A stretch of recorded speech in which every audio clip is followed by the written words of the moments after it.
થઈ ગયું. નમસ્તે વિદ્યાર્થી મિત્રો, આજે આપણે નાનો એવો ગ્રામરનો ટોપિક છે એ શીખશું.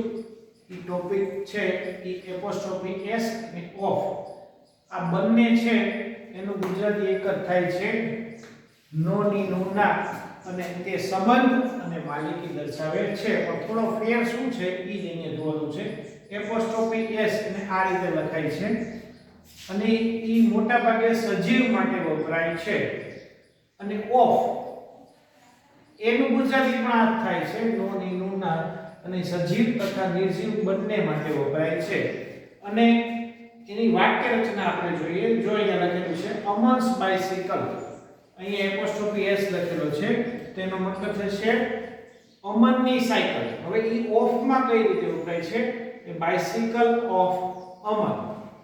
ત્યાર પછી આપણે બીજું જોઈએ નીતાસ અંકલ, એટલે નીતાના કાકા અથવા મામા. ઓફ માં એ કઈ રીતે વપરાય છે? Uncle of Nita. અહીંયા જો માલિકીનો ભાવ છે અને અહીંયા સંબંધનો ભાવ છે. ઓફ છે ને એમાં અને એપોસ્ટ્રોફી એસ ની વાક્ય રચનામાં થોડો ફેર છે.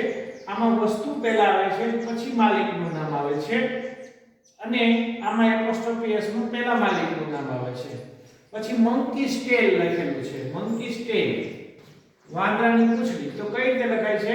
એ ટેલ ઓફ એ મંકી. ગુજરાતી બધા તો એક જ થાય છે.